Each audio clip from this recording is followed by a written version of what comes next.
تین دعائیں ایسی ہیں جن کو پڑھنا اپنی زندگی کا معمول بنائے. ان کے فوائد، ان کے فضائل، ان کی برکات اور ان کے کمالات زندگی میں بہت زیادہ ضروری ہیں، اور آج کے فتنوں کے دور میں ان کی برکات ہماری زندگی کی، ہمارے دن رات کی اشد ضرورت ہے.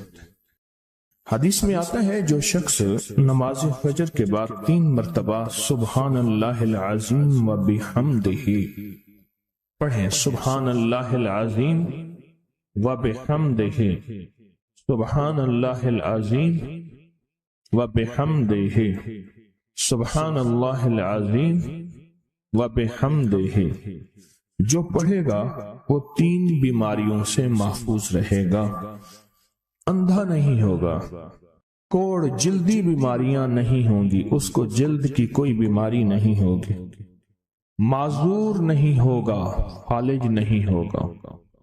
انسان ساری زندگی ایک دعا کرتا ہے، مولا بستر چارپائی کا محتاج نہ کرنا، کسی بندے کا محتاج نہ کرنا، منجے اور بندے کسی کا محتاج نہ کرنا. جو شخص فجر کی نماز کے بعد، جیسے کہ تسبیح خانے میں اس کا اہتمام اس لیے کرایا جاتا ہے کہ یہ ہماری طبیعتوں، مزاجوں، بولوں اور جذبوں میں آ جائے اور ہم اس کو روزانہ پڑھنے والے بن جائیں اور روزانہ پڑھنا اس کو اپنا معمول بنائیں. سبحان اللہ العظیم و بحمدہ، سبحان اللہ. اور ایک اور حدیث میں ہے کہ 2 کلمے ایسے ہیں جو اللہ کو بہت محبوب ہیں، زبان پر ہلکے ہیں، اعمال میں بہت وزنی ہیں، ترازو میں بہت وزنی ہیں. اور وہ 2 کلمے کیا ہیں؟ سبحان اللہ العظیم و بحمدہ. اور آقا کا فرمان ہے، جس نے کہا سبحان اللہ العظیم و بحمدہ، اس کے لیے جنت میں کھجور کا ایک درخت لگ گیا، اور جس کے لیے لگا تو پھر وہاں جائے گا، کھائے گا. لگا میرے لیے، کھائے کوئی اور. سوچیں، جنت میں کھجور کا درخت لگا ہے تو اللہ پاک پھر اپنی رحمت اور قدرت کاملہ سے اس کو بھیجے گا اور وہ انشاءاللہ کھجور کھائے گا. یہ دعا اس لیے پڑھتے ہیں، ایک تو بیماریوں سے حفاظت، اندھے پن سے حفاظت، معذوری سے حفاظت، جلدی بیماریوں سے حفاظت. ایک تو اس لیے پڑھتے ہیں، اور ایک اس لیے پڑھتے ہیں کہ اس کے ایک دفعہ پڑھنے سے جنت میں اللہ کھجور کا ایک درخت لگا دیتا. اور سنیں، رسول اللہ صلی اللہ تعالی علیہ وسلم نے فرمایا، جو شخص بھی سبحان اللہ العظیم و بحمدہ ایک دن میں 100 مرتبہ پڑھتا ہے تو اللہ اس کے گناہ مٹا دیتے ہیں، چاہے گناہ سمندر کی جھاگ کے برابر کیوں نہ ہو. ایک تسبیح جو شخص پڑھتا ہے، رسول اللہ صلی اللہ تعالی علیہ وسلم ایک مرتبہ صحابہ سے فرمایا، آپ نے فرمایا کہ سبحان اللہ العظیم و بحمدہ 100 مرتبہ پڑھو. جس نے 1 مرتبہ پڑھا اس کے لیے 10 نیکیاں لکھی جائیں گی، جس نے 10 مرتبہ پڑھا اس کے لیے 100 نیکیاں لکھی جائیں گی، اور جس نے 100 مرتبہ پڑھا اس کے لیے 1000 نیکیاں لکھی جائیں گی. اور جو زیادہ پڑھے گا اللہ رب العزت اسے زیادہ عطا فرمائیں گے، اور جو اللہ سے بخشش طلب کرے گا تو اللہ ضرور اس کو بخشش عطا فرمائیں گے اور اللہ اس کو بخش دیں گے. ایسی طاقتور دعا ہم روزانہ رمضان میں بھی اور رمضان کے بعد بھی. تو کون سی دعا پڑھنی آج کے بعد؟ سبحان اللہ العظیم و بحمدہ. کیا پڑھنا؟ یہ دعا روزانہ کو اپنے معمولات میں، اپنی تسبیحات میں، اپنے معمولات میں، اپنی عادت اور عبادت میں شامل کر لیں. تو انشاءاللہ فائدہ، نفع اور بہت زیادہ۔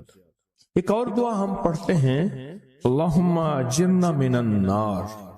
اچھا، اپنی ذات کے لیے اکیلے پڑھیں تو اللہم اجرنی من النار، اگر مجمع کے لیے اکٹھا پڑھیں تو اللہم اجرنا من النار۔ فرمایا حدیث میں ہے کہ جس شخص آپ ایک دفعہ فجر کی نماز سے فارغ ہوں تو کسی سے بات کرنے سے قبل اللہم اجرنا من النار، اے اللہ مجھے آگ سے بچا لے، پڑھ لیں، تو فرمایا اگر اس دن اس کو موت آ گئی تو اللہ اس کو آگ سے بچائے گا۔ اور جو مغرب کی نماز کے بعد پڑھے گا، مغرب کی نماز کے بعد، تو اللہ پاک اگر اس کو موت آ گئی تو اسی رات اس کو اللہ پاک آگ سے بچائیں گے، آگ سے۔ اور حدیث میں آتا ہے جب تم فجر کی نماز پڑھو، فارغ ہو جاؤ، تو یہ دعا 7 مرتبہ پڑھو۔ کون سی دعا؟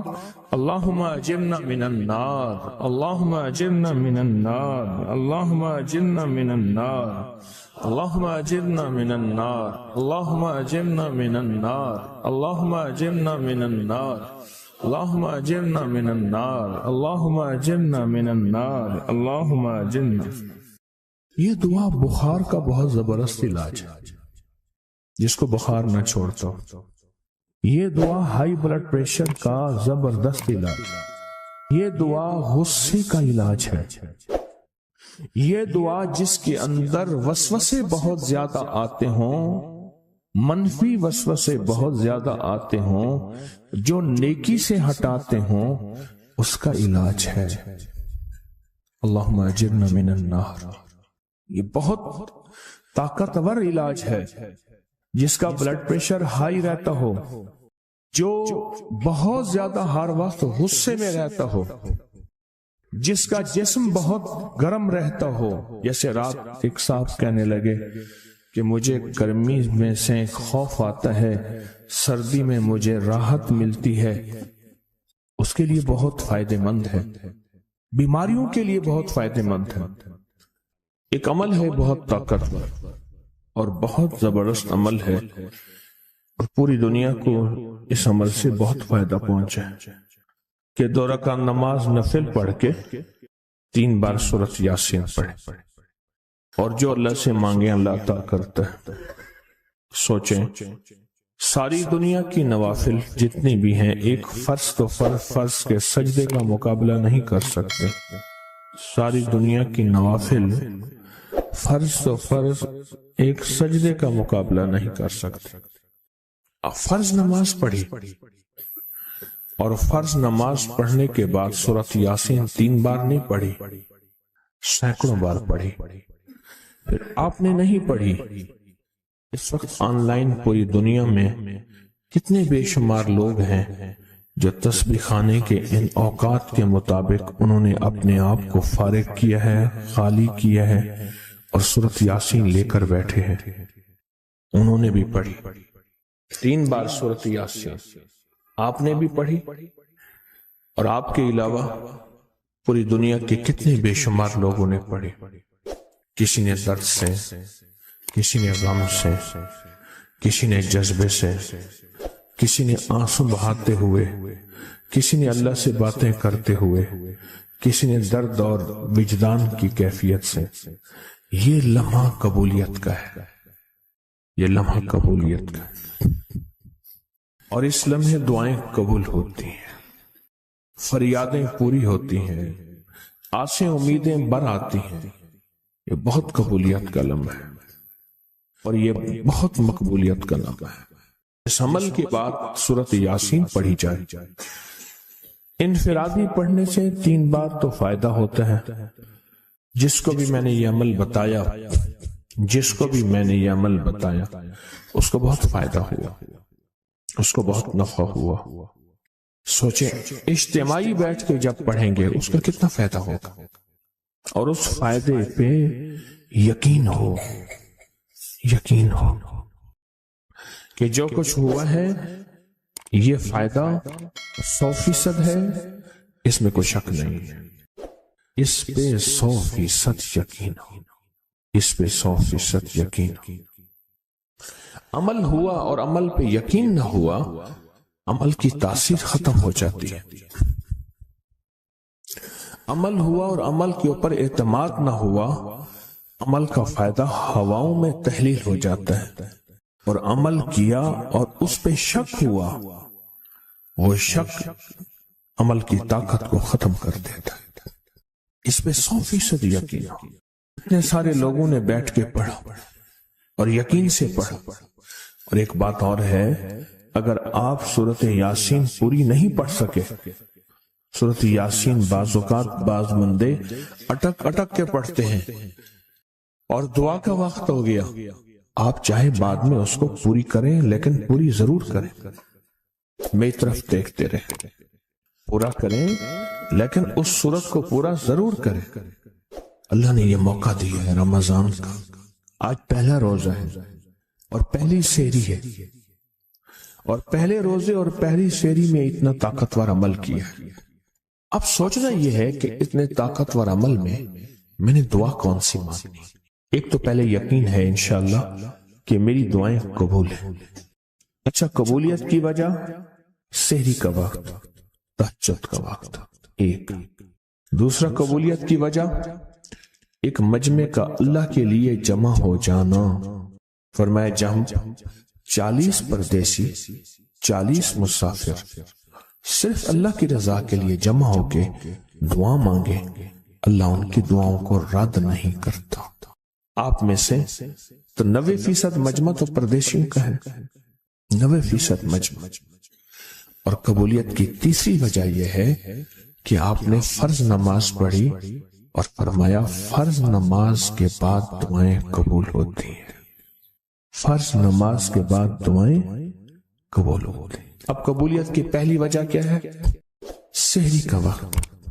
سحری کا وقت، فجر سے پہلے کا وقت دعائیں قبول ہوتی ہیں. دوسری وجہ فجر کا وقت، فرض نماز کے بعد دعائیں قبول ہوتی ہیں. اور تیسری وجہ مسافروں کا مجمع. اور چوتھی وجہ رمضان کے اللہ جل شانہ نے فرشتوں کو حکم فرمایا، فرشتوں ساری عبادات چھوڑ دو اور میرے روزے داروں کی دعاؤں پہ آمین کہو.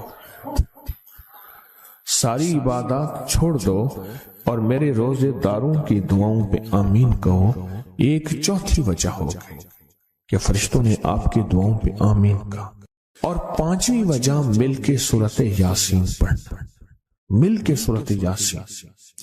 فرمایا سورۃ یاسین ہر تنگی سے نکالتی ہے، ہر مشکل سے نکالتی ہے، ہر ناکامی کا علاج ہے، ہر پریشانی کا علاج ہے، اور ہر ناممکن کا علاج ہے. اور فرمایا سورۃ یاسین مردوں کو بھی نفع دیتی ہے اور زندوں کو بھی نفع دیتی ہے. سورۃ یاسین جو نزع کی سکرات کی حالت میں ہو اس کو بھی نفع دیتی ہے. اور سورۃ یاسین اس بندے کی جو کسی تکلیف کی نزع میں، قرضے کی نزع میں اور بیماری کی سکرات میں ہو اس کو بھی نفع دیتی ہے. قبولیت کے اوقات، قبولیت کے لمحات، اور اس میں بیٹھ کے اللہ سے مانگنا. اب مانگنا کیا ہے؟ یہ تو یقین ہو گیا کہ انشاءاللہ ہماری آج کی یہ محفل، آج کا یہ بیٹھنا، آج کا یہ پڑھنا اور آج کا اللہ کی بارگاہ میں یہ حاضری دینا 100% انشاءاللہ قبول ہے. کوئی شک تو نہیں؟ کیوں اللہ والے میری طرف دیکھیں، سونے کی حالت یہ ختم کریں. یقین کامل ہے، پھر مانگیں کیا؟ سوچنا. جب سخاوت کی سخی کی سخاوت موجوں پہ ہو، عروج پہ ہو، پھر مانگیں کیا؟ یہ سب سے اہم چیز ہے. تو وہ چیز مانگیں جو اللہ کے خزانے میں سب سے قیمتی ہے، وہ ہے ایمان. سب سے قیمتی، اور وہ سب کو نہیں دیتا. مال مال سب کو دیتا ہے، اپنے نہ ماننے والوں کو بھی اور اپنے ماننے والوں کو بھی، اپنے دوستوں کو بھی، بلکہ اپنے دشمنوں کو زیادہ دیتا ہے، زیادہ دیتا ہے۔ مال اپنے دشمنوں کو زیادہ دیتا ہے اور بعض اوقات اپنے دوستوں کو بھی زیادہ دیتا ہے، جیسے انبیاء میں سے حضرت سلیمان، حضرت داؤد، حضرت یوسف علیہ السلام، جیسے صحابہ میں حضرت عثمان غنی، عبد الرحمن بن عوف اور بے شمار صحابہ، اولیاء میں سے حضرت پیران پیر شیخ عبد القادر جیلانی اور بڑی بڑی ہستیاں۔ اللہ اس لیے دیتا ہے کہ یہ مومن یہ نہ سمجھے، تو سب سے پہلی چیز جو اللہ سے مانگنی ہے وہ ایمان مانگنا ہے۔ ساری دنیا مل گئی، سارا مال مل گیا، ساری حکومتیں اور ساری چیزیں ملی، ایمان نہ ملا تو ہم گھاٹے میں رہ گئے۔ ہمارا سودا گھاٹے کا سودا تھا، ایمان نہ ملا۔ اللہ سے سب سے پہلے ایمان مانگنا۔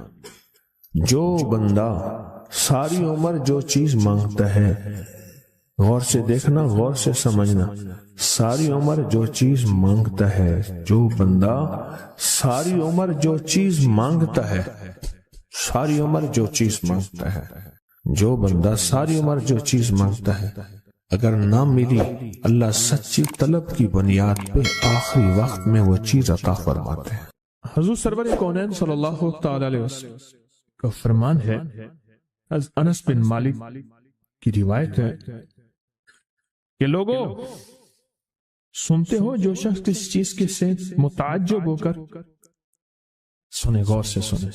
انہوں نے فرمایا لوگوں سنتے ہو، جو کسی شے سے متعجب ہو کر لا الہ الا اللہ کہتا ہے، اللہ ہر حرف کے مقابلے میں ایک ایک درخت پیدا کر دیتے ہیں جس کے اتنے پتے ہوتے ہیں جتنی دنیا میں دن، اور ہر پتا اس کی قیامت تک کے لیے اس کے لیے مغفرت کرتا ہے اور تسبیح پڑھتا ہے۔ وہ تعجب ہوا، ہاں لا الہ الا اللہ، اچھا فلاں جیت گیا، واہ لا الہ الا اللہ، فلاں ہار گیا، اچھا فلاں بندے کے ساتھ یہ ہوا، فلاں واقعہ یہ ہوا۔ متعجب ہو کے کیا پڑھا؟ لا الہ الا اللہ، بس اتنا سا لفظ پڑھا، اور اتنے سے لفظ پڑھنے پہ اب وعدے سوچیں، کیا وعدے ہیں؟ میں کہ اللہ ہر حرف کے بدلے میں، اب لا الہ الا اللہ، اب اس کے جتنے حرف ہیں آپ گن لیں، ہر حرف کے بدلے میں اللہ کیا کرتا ہے؟ ایک درخت پیدا کرتا ہے، اور اس کے پتے کتنے ہیں؟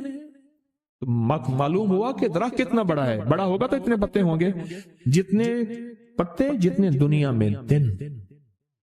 جب سے یہ دنیا بنی ہے کتنے دن ہوں گے؟ سال میں 365 دن ہے۔ دنیا بنے کو کتنے لاکھ سال کہتے ہیں؟ کوئی 5 کہتا ہے لاکھ سال، کوئی 6 سال کہتا ہے، کوئی لاکھ، پتہ نہیں کتنے لاکھ اندازے ہیں۔ اتنے دن ہیں، خربوں سے خربوں نیکیاں، خربوں سے خربوں نیکیاں اسی وقت بیٹھ کے یوں سمولی، ایک منٹ میں جتنے دنیا میں دن ہیں۔ اور پھر وہ درخت، آگے سنیں، وہ درخت اس کے لیے قیامت تک مغفرت چاہتا ہے، اور وہ تسبیح پڑھتا ہے، اور اس تسبیح کا سارا ثواب اسی کو جاتا ہے۔ ایک بابا جی تھے، ان کی قوم عالمان قوم ہے، عالمان کہتے تھے، نام یاد نہیں۔ میں نے بابا جی سے پوچھا، میں کہا بابا جی کاروبار؟ آکے جھانبا، یہ ایک مخصوص لفظ ہے ان کا۔ میں نے کہا آپ کیا کاروبار کرتے ہیں؟ آکے جھانبا مارتا ہوں۔ جھانبا اصل میں کہتے ہیں درخت کا ایک بہت بڑا لڑا اور شاخ ہو، اس کو جب گھسیٹیں گے تو اس کے ساتھ پتے، چیزیں، شاخیں، ٹنکے، بہت سی چیزیں اکٹھی ہو کے، سمجھ گیا نا، اس کے ساتھ آتی ہیں۔ اس کو آپ گھسیٹتے جائیں، جو کچھ دھاگا پڑا ہے، رسی پڑی ہے، شاپر پڑا ہے، لفافہ پڑا ہے، اسی کے ساتھ سمیٹتے آئیں گے، تو وہ بہت سی چیزیں ساتھ لے آتا ہے۔ میں نے اس سے پوچھا کاروبار کیا ہے؟ کہہ رہا بس میں جھانبا برینا۔ بات والوں نے بات، وہ جھانبا کیا تھا؟ وہ 3 چیزیں بیچتا تھا، بازار کے ایک کونے سے دوسرے کونے تک. دانتن نہیں ہوتا یہ خواتین، اس کے گلے میں ہوتا تھا، ساتھ ایک قطر ہوتا تھا، ایک وہ بیچتا تھا. دوسرا عطر ہوتا تھا جس کو بارے کہتا کپڑا پھٹ ونجے خوشبو نہ ونجے، اس کے بعد میں الفاظ تھے کپڑا پھٹ جائے خوشبو نہ جائے. تیسرا کوئی سرما تھا وہ بیچتا تھا. شہر کے دروازے ایک بازار کے چلتے پھرتے ایسے، اس کو وہ جھانبا کہتا تھا. وہ کہتا تھا تھوڑی دیر کام کرتا ہوں روزی بن جاتی ہے میں آتا ہوں. یہ ایک دفعہ جو کلمہ پڑا اس پہ اتنا بڑا جھانبا لگا، متعجب ہو کر تعجب میں آ کے ایسی تعجب، اچھا لا الہ الا اللہ. اللہ پاک فرماتے ہیں جا تیرے ہر حرف کے بدلے. لا الہ الا اللہ کے کتنے الفاظ ہیں میں 12 تقریباً کہہ رہے ہیں آپ، کوئی مجھے 100% بتائے. 12 اگر 12 بھی ہے تو ایک 12 پہ ہر حرف پہ کتنے درخت؟ ایک درخت. اور درخت کتنا بڑا؟ اتنا بڑا کہ اس کے پتے اتنے ہیں جتنے کائنات کے دن ہیں. عدد خلقہ ورضا نفسہ وزینت عرشہ ومداد کلماتہ. جی 12 اس کے حرف ہیں. تو آپ نے تو بیٹھے بیٹھے کمائی کر لی. یہ مومنانہ مزاج ہے. مومن چلتے چلتے اپنی آخرت کی کمائی کرتا جاتا ہے، چلتے چلتے اپنی آخرت اپنی دنیا. اچھا پھر ایک اور فائدہ ہوگا، جتنی اس کے لیے درخت پتے تسبیحاں کریں گے اتنا اس کی نیکیوں میں اضافہ ہوگا، اور جتنا نیکیوں میں اضافہ ہوگا اس کی رحمتوں کے یہ نور میں آتا جائے گا، اور جتنا نور میں آتا جائے گا اس کی بلائیں آفتیں مصیبتیں ٹلتی جائیں گی. اور جن بلاؤں آفتوں مصیبتوں کو جادو جنات نظر بد بیماریاں تکلیفیں حادثات گلیاں بند ہونا راہیں بند ہونا رزق بند ہونا صحت بند ہونا مشکل، یہ سب ایسی ٹلتی اور کٹتی اور ہٹتی جائیں گی، ایسے ہی ہو جائیں گی. فرمایا کہ ایک شخص نے عرفات میں وقوف کیا، اس کے ہاتھ میں 7 کنکریاں تھی. اس نے کنکریوں سے مخاطب ہو کے کہا اے کنکریوں تم میری گواہ ہو اس بات کی کہ اللہ کے سوا کوئی معبود نہیں اور اس کے محمد صلی اللہ علیہ وسلم اللہ کے رسول ہیں. اپنے ہاتھ سے انہیں پھینک دیا. اس رات دیکھتا ہے کہ قیامت قائم ہے، اس کے گناہ نیکیوں سے زیادہ ہیں، اور پر خدا نے اس کو دوزخ میں لے جانے کا حکم دیا. لیکن دیکھا تو ان کنکریوں نے دوزخ کے دروازے بند کر دیے. سارے دوزخ کے محافظ کارکن جمع ہو گئے ایک پتھر کو ہٹانے پہ، پر وہ کنکریوں کا پتھر اتنا بڑا پتھر بن گیا کوئی ہٹا ہی نہیں سکتا، اور عاجز آ گئے. پھر لوگ اس کو عرش کے نیچے تک پکڑ کر لے گئے. یہ پتھر بھی سفارش کرتے ہوئے اس کے پیچھے پیچھے ہو لیے. پھر آخر اللہ نے اس کو جنت میں جانے کا حکم دیا، تو پھر یہ سارے پتھر جنت کے دروازوں میں آگے جا پہنچے، اور ہر پتھر کہنے لگا اے اللہ میری طرف سے اس کو جنت میں داخل کر. ہر پتھر سفارشی بن گیا. ہے کہ جو بندہ سارا دن ذکر کرتا ہے، جو درخت ہوتا ہے وہ اس کے لیے قیامت کے دن گواہی دے گا، پہاڑ ہے وہ گواہی دے گا، پتھر ہے وہ گواہی دے گا، زمین ہے وہ گواہی دے گا. حتیٰ کہ یہاں تک فرمایا کہ وہ پہاڑ جھومتا ہے، وہ جگہ جھومتی ہے جہاں اللہ کا ذکر ہوتا ہے اور جھومتی ہے، اور دوسرے پہاڑوں دوسری جگہوں پہ فخر کرتی ہے کہ مجھ پہ وہ بندہ آیا ہے جو اللہ کو یاد کر رہا ہے. حتیٰ کہ جو بندہ اللہ کو یاد نہیں کرتا چونٹیاں اس کی منتیں کرتی ہیں، کیڑے مکوڑے سانپ مچھلو مچھلیاں اس کی منتیں کرتی ہیں اللہ کو یاد کر لے ورنہ عذاب آئے گا، عذاب میں جہاں تو رگڑا جائے گا وہاں ہم بھی رگڑے جائیں گے. ایک بندہ تھا، وہ لوگوں کے سامان اٹھاتا تھا، اس کے پر خچر تھا، ایک جگہ سے دوسری جگہ لے جاتا تھا. نمازی نیک آدمی تھا، غریب مزدور تھا. ایک دفعہ ایک لولا لنگڑا بندہ آیا اور کہنے لگا مجھے اپنے خچر میں بٹھا کے فلاں جگہ پہنچا دے، اتنے پیسے تجھے دوں گا. پیسے بھی معقول تھے. اس نے خیر اس کو پکڑا، سہارے سے بٹھایا. چلتے چلتے نا 2 راہیں آ گئے. 2 راہیں، ایک راہ وہ تھی جہاں ساری دنیا جاتی تھی، ایک راہ وہ تھی جو سنسان تھی. وہ معذور آدمی کہنے لگا اس سنسان راستے کی طرف چل. سنسان راستہ. انہیں کہ میں تو ادھر سے جاتا ہوں، میرا معمول تو ادھر ہے، میں تو ادھر نہیں جاؤں گا.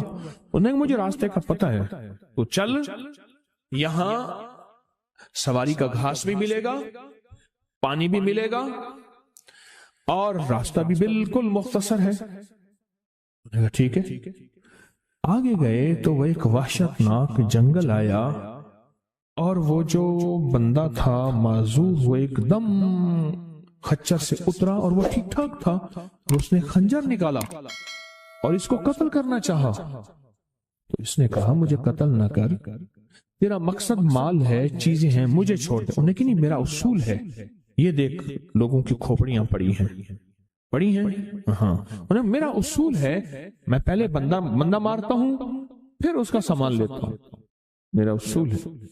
اس نے کہا کہ نہ کر منتیں کی انہیں۔ اچھا، اس نے کہا مجھے 2 نفل پڑھنے دے۔ ہنس کے کہنے لگا اور بھی بڑے آئے تھے 2 نفل پڑھنے والے، تو بھی پڑھ لے۔ اب یہ 2 نفل کے لیے کھڑا ہوا، اوپر ظالم خنجر لے کے تقاضا کر رہا کہ جلدی کر، میں نے تمہیں قتل کرنا ہے، میرا اصول ہے۔ اسے کچھ سمجھ نہیں آ رہی، تو ایک دم اس کے اندر منہ میں زبان آئی، امن یجیب المضطر اذا دعا۔ ایک دم یہ آیت آئی، کون ہے جو بے چین دلوں کی دعاؤں کو سننے والا ہے؟ کون ہے جو بے چین دلوں کی دعاؤں پہ پہنچنے والا ہے؟ کون ہے جو بے چین دلوں کی دعاؤں کو قبول کرنے والا ہے؟ بس یہ آیت کہی اور نفل بس پڑھ ہی رہا تھا تو وہ تقاضا کیا، اس کا خنجر بڑھنے لگا تو ایک آواز آئی، رک جاؤ۔ آسمانوں سے آواز آئی، رک جاؤ، کڑکدار خوفناک آواز تھی۔ تو یہ جو خچر سوار تھا یہ رک گیا، پھر آگے بڑھنے لگا، پھر دوسری بار آواز آئی، رک جاؤ، پھر بڑھنے لگا۔ ایک گھوڑدار آیا، ایک گھوڑ سوار آیا، اس کے ہاتھ میں ایک غرض تھا، اس نے اٹھا کے اس کو مارا، اس ظالم اور قاتل کو، اور وہ گرا، اور جہاں وہ گرا تو وہاں آگ کے شعلے۔ اور وہ جب جانے لگا یہ کہنے لگا اب کون ہے؟ کہا میں اس آیت کا غلام ہوں، موکل ہوں، موکلات، اس آیت کا غلام ہوں، موکل ہوں۔ جب اس نے پہلی دفعہ یعنی میں فرشتہ ہوں، پہلی دفعہ اس نے تقاضا کیا، میں 7ویں آسمان پہ تھا، میں نے وہیں سے آواز دی رک جا۔ جب دوسری دفعہ اس نے تقاضا کیا، میں پہلے آسمان پہ تھا، میں نے وہیں تقاضا کیا رک جا۔ بس اس کے بعد پھر میں نے آپ کے اس کو مار دیا اور اس کو ختم کر دیا۔ اب بلائیں، اب بتائیں کہ ہم فرشتوں کو اپنی مدد کے لیے کیسے بلائیں؟ تاریخ بھری ہوئی ہے انسانیت کی، تاریخ بھری ہوئی ہے کہ فرشتوں نے انسانوں کی مدد کیسے کی اور ہر پل ہماری کیسے کر رہے ہیں۔